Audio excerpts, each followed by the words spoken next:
मेरा सीधा सवाल माननीय मंत्री जी से था कि फसल बीमा का योजना किसानों को आसान तरीके से कैसे मिलेगी, लेकिन माननीय मंत्री जी का जो उत्तर आया, जब मुझे समझ में नहीं आ रहा है तो देश के किसानों को क्या समझ में आएगा। माननीय सदस्य का मैं आदर करता हूं, लेकिन ऐसा उत्तर भी अगर उन्हें समझ में नहीं आया तो मुझे आश्चर्य में कैसा उत्तर दूं।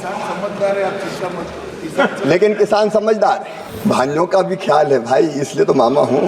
सर, मेरा सीधा सवाल माननीय मंत्री जी से था कि फसल बीमा का योजना किसानों को आसान तरीके से कैसे मिलेगी, लेकिन माननीय मंत्री जी का जो उत्तर आया, जब मुझे समझ में नहीं आ रहा है तो देश के किसानों को क्या समझ में आएगा। और लगता है कि प्रश्न में बोल रहा हूं सर, तो मेरी पीड़ा है, मैं आपके सामने रख रहा हूं, मेरे संरक्षक है। सबसे पहले मैं माननीय मंत्री जी से पूछना चाहता हूं कि फसल बीमा का लाभ जब खेतों में खड़ी फसल में आग लग जाती है तो उसे क्यों नहीं जो है कि कवर किया जाता है, उसका लाभ किसानों को क्यों नहीं मिलता।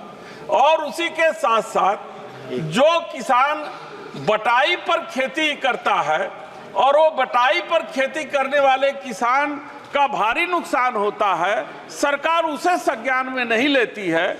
मैं सरकार से पूछना चाहता हूं कि क्या खड़ी फसल जो हमारे क्षेत्र चंदौली में करीब हजारों एकड़ फसल जो है जल गई, तो उसका लाभ मिलेगा और बटाईदार जो हमारे कृषक हैं उनको भी इसका लाभ मिलेगा कि नहीं मिलेगा, ये उत्तर सीधा सीधा चाहता हूं सर।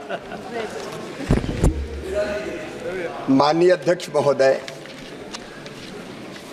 माननीय सदस्य का मैं आदर करता हूं, लेकिन ऐसा उत्तर भी अगर उन्हें समझ में नहीं आया तो मुझे आश्चर्य में कैसा उत्तर दूं। लेकिन किसान समझदार है और इसका उदाहरण मैं दे रहा हूं माननीय अध्यक्ष। उनके प्रश्न का भी उत्तर दूंगा, लेकिन पूर्ववर्ती जो फसल बीमा योजनाएं थी उनमें कई तरह की कठिनाइयां थी। अनेकों फसल बीमा योजना उधर की सरकार भी लाई थी। आज बहुत सारे प्रश्न हैं इस पे, तो आप बहुत माननीय अध्यक्ष महोदय, ये केवल माननीय सदस्य नहीं, किसान भी जानना चाहते हैं।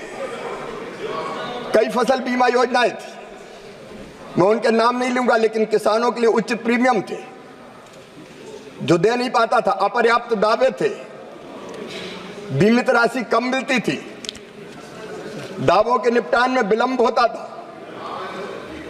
माननीय अध्यक्ष महोदय, किसानों को, किसान संगठनों को कई तरह की आपत्तियां थी। मुझे गर्व यह कहते हुए कि प्रधानमंत्री नरेंद्र मोदी जी प्रधानमंत्री फसल बीमा योजना लेके आए। और केवल मैं इतना बताना चाहूंगा माननीय अध्यक्ष महोदय, जब से यह फसल बीमा योजना आई, आप तुलना करके देख लीजिए। पहले आवेदन केवल आते थे 3,51,00,000, लेकिन अब आवेदन आए हैं 8,69,00,000, क्योंकि भरोसा है किसानों। नॉन लोनी गैर ऋणी किसान पहले, क्योंकि किसानों को समझ में आ रही है, केवल 20 लाख आवेदन आते थे जब इनकी सरकार थी, अब आए हैं 5,48,00,000 कुल किसान आवेदन। जब उधर की सरकार थी 3,71,00,000, अब आए हैं 14,17,00,000 और सकल बीमित राशि बढ़ के हो गई है 2,71,295 करोड़। और एक बात और कहना चाहता हूं, मैं आपकी बात पे आ रहा हूं प्लीज। माननीय अध्यक्ष महोदय बैठिए। माननीय अध्यक्ष महोदय, कहानी नहीं है, सच्चाई है। 32,440 करोड़ रुपया प्रीमियम किसानों ने दिया है और 1,64,000 करोड़ रुपया उनको क्लेम दिया गया है इस फसल बीमा योजना के माध्यम से। जहां तक माननीय अध्यक्ष महोदय भाइयों का भी ख्याल है भाई, इसलिए तो मामा हूं। आपको जानकारी देना चाहता हूं माननीय सदस्य, अगर नेचुरल कारण से फसल खराब होती है तो वो पूरी की पूरी कवर्ड है और किसान को उसका लाभ मिलता है, और बटाईदारों का भी कवरेज है राज्य सरकार के सर्टिफिकेट के आधार पर। इसलिए चिंता मत कीजिए, अगर राज्य सरकार सर्टिफाइड करती है तो हम बटाईदारों को भी कवर करते हैं और उनको भी इस योजना में सम्मिलित करते हैं।